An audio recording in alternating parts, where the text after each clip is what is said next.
Welcome back to the Deep Dive.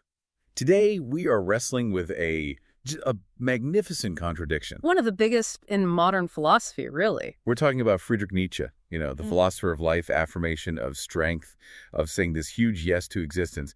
And we're looking at the enormous debt he owed to Arthur Schopenhauer. The great pessimist.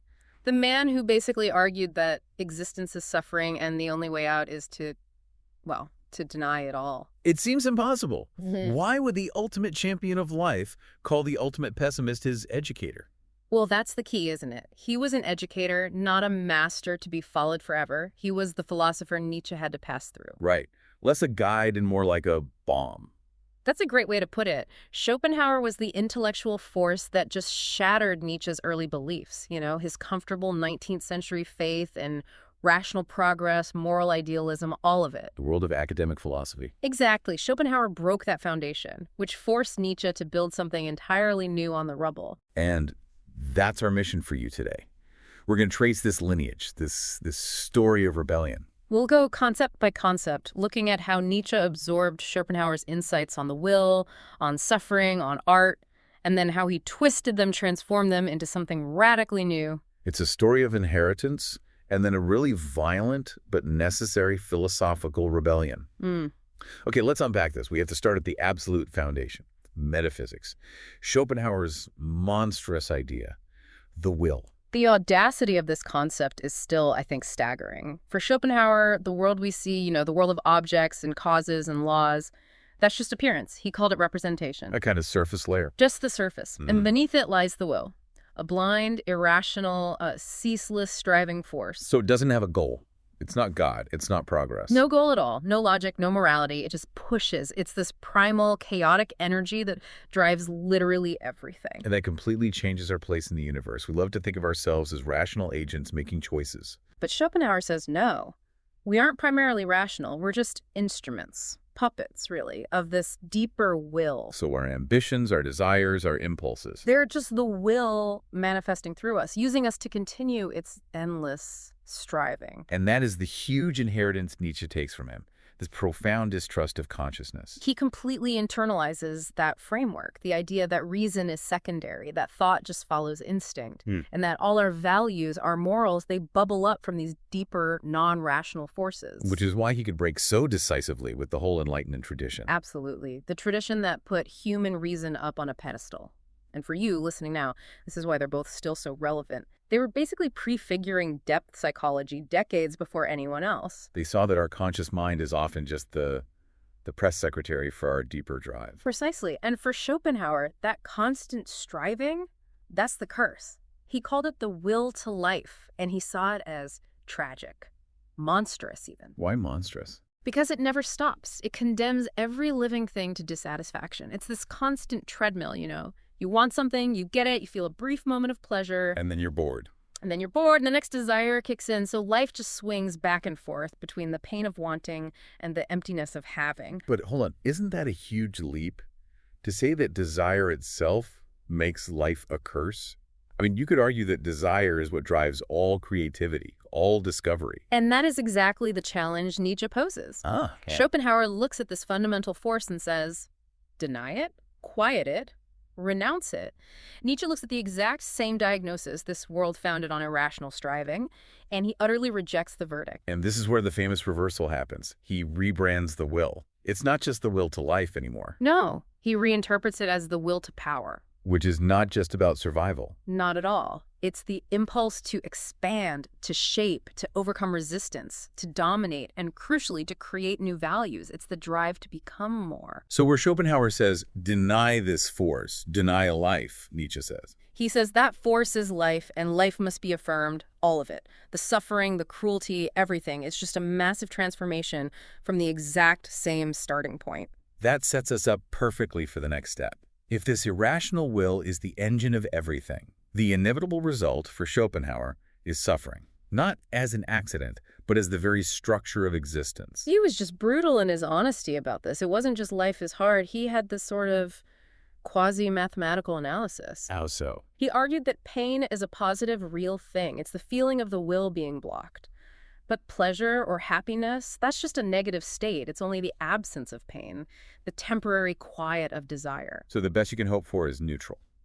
A brief moment of neutrality before the whole cycle starts again. And Nietzsche just completely absorbs this. You can see it in all his later work. He never, ever believes in a painless life or a harmonious universe. He mocks any philosophy that promises that kind of comfort. Totally, he takes on that premise.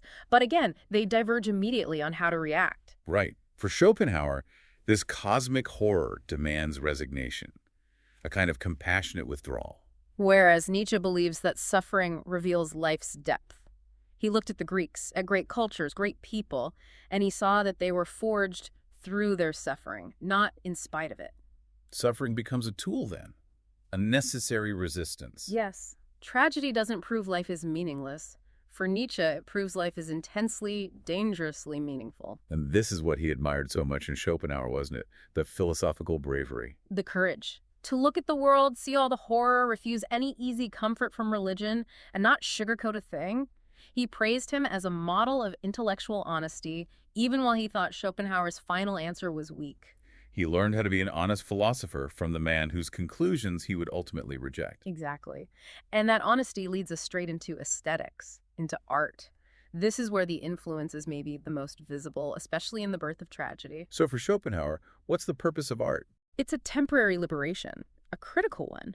When you really contemplate a great artwork, you stop desiring, you step off that treadmill of the will, and you just become a pure spectator. You see the world without wanting anything from it. Right. And music was the highest form for him because he thought it gave you direct access to the structure of the will itself. And the young Nietzsche, classical philologist struggling with these huge questions, was just captivated by this? Completely captivated. The idea that art could solve a philosophical problem.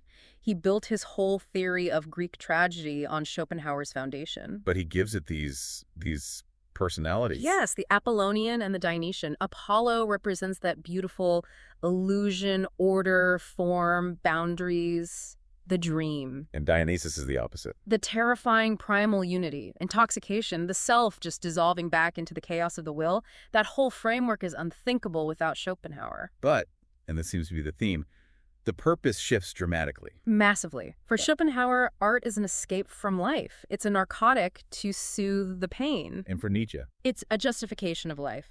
He argued the Greeks used tragedy not to escape horror, but to affirm it.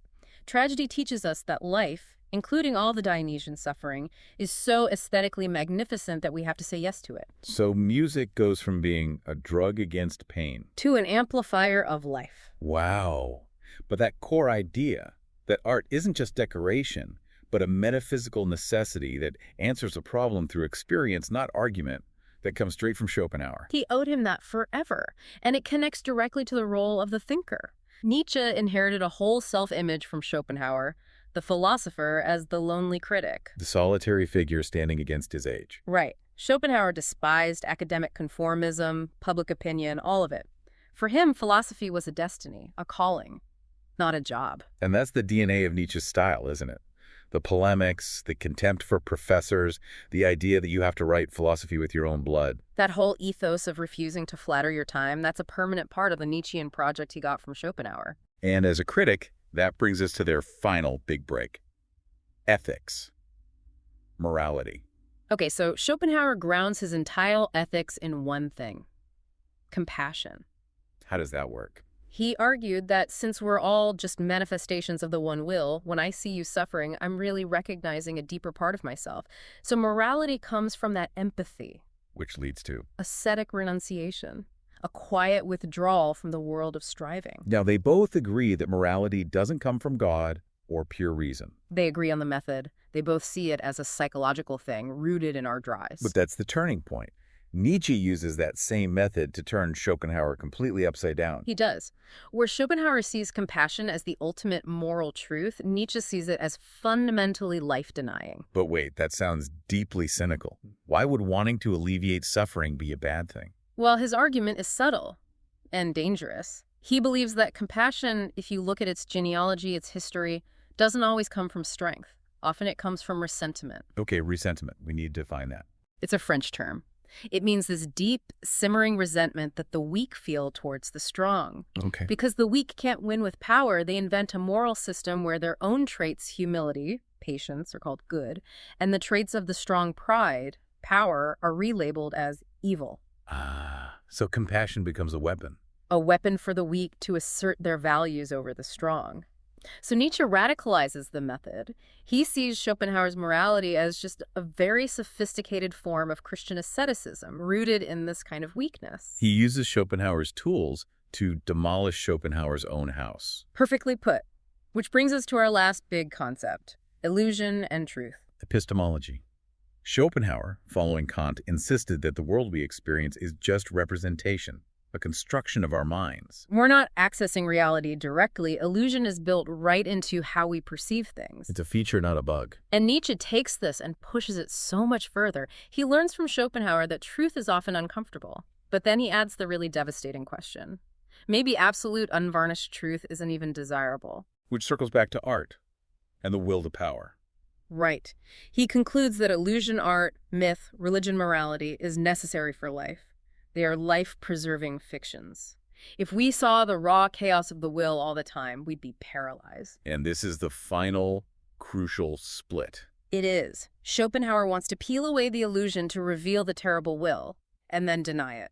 But Nietzsche wants to understand illusion so he can create better ones. Exactly. If we have to live by fictions, let's make them magnificent, powerful fictions that spur us toward creation, not denial. And that idea that there are no absolute facts, only interpretations, that seed is planted right there in Schopenhauer's critique of naive realism. It's the beginning of Nietzsche's later perspectivism, absolutely. So when we pull this all together, it's clear that even though Nietzsche eventually broke with Schopenhauer, called him decadent, a nihilist, he never really escaped him. Never. Schopenhauer taught him how to see, how to look beneath moral surfaces, distrust easy optimism, see suffering as fundamental, and view philosophy as a radical way of life. Schopenhauer provided the diagnosis. And Nietzsche spent the rest of his life frantically searching for the cure. His whole later philosophy, eternal recurrence, amor fati, Love of fate.